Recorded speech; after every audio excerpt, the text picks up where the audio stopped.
अब आगे लेखक कहते हैं कि जो आत्मविश्वास का जो सबसे बड़ा दुश्मन होता है वो होता है दुविधा। क्योंकि दुविधा का मतलब क्या होता है, मैं ये करूं या ना करूं, मैं सफल होऊंगा या नहीं होऊंगा। ये दुविधा अगर हमारे मन में बनी रहती है तो वो हमारे एकाग्रता को नष्ट कर देती है, वो हमारे अंदर आत्महीनता की भावना को पैदा करती है। इसलिए लेखक कहता है कि ये दुविधा नहीं होनी चाहिए कि मैं इस समस्या का समाधान नहीं कर सकता या मैं इस समस्या पे विजय प्राप्त नहीं कर सकता। हमारे अंदर ये डाउट नहीं होना चाहिए।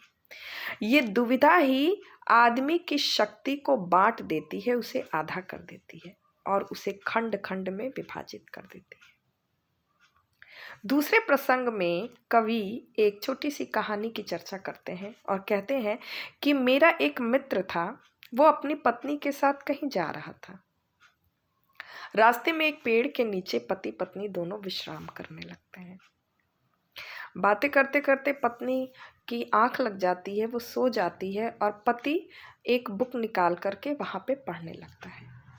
थोड़ी देर बाद पति को सामने से एक खूंखार भेड़िया आता हुआ दिखाई देता है। पति डर जाता है और वहां से भाग खड़ा होता है। वो डर और उससे इतना थर थर कांप रहा था कि वो जो है ये भी नहीं समझ पाता, ये भी नहीं सोच पाता कि उसकी पत्नी वहीं पे है। लेकिन वो अपनी जान बचा करके भागते हुए जब जाता है तो सामने से देखता है कि एक शिकारी आ रहा होता है जिसके हाथ में बंदूक होती है और वो बेतहाशा दौड़ते हुए शिकारी के पास जाता है और कहता है कि प्लीज़ मेरी मदद करो, मेरी पत्नी खतरे में है। शिकारी कहता है कि क्यों भाई, क्या बात हुआ?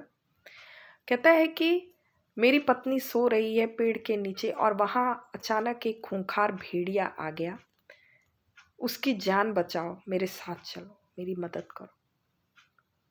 भेड़िया कहता है कि शिकारी कहता है कि ठीक है चलो। शिकारी जब आता है जंगल के रास्ते, जब पेड़ के पास आता है तो देखता है कि उसकी पत्नी सो रही है मज़े से और वहाँ पे एक कुत्ता जो है कुछ खाने की कोशिश करता है। शिकारी कहता है कि कहाँ है भेड़िया? तो कहता है वो सामने तो है। शिकारी दूर से ठहाके लगा के हंसने लगता है। कहता है कि ये भेड़िया थोड़ी ना है, ये तो कुत्ता है। क्या तुम्हें दिखाई नहीं देता कि ये कुत्ता है? वो आदमी फिर ध्यान से देखता है, कहता है कि अरे हाँ, ये तो वाकई में कुत्ता है।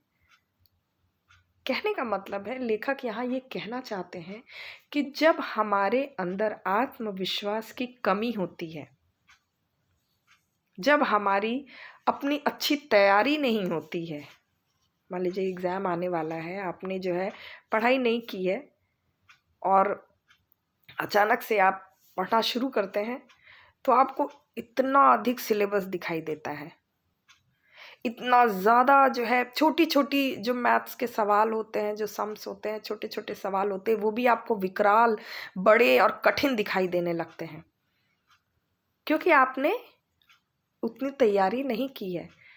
आपके ऊपर भय जो है हावी हो जाता है, आप डर के मारे छोटे छोटे सवाल भी आपको बड़े दिखाई देने लगते हैं। कहने का मतलब कि लेखक कहता है कि जब हम सामने की समस्या को बड़ा मान लेते हैं, अपने आत्मविश्वास पे भरोसा नहीं करते हैं, तो हमें एक कुत्ता भी भेड़िए के समान दिखाई देने लगता है, खतरनाक, विकराल।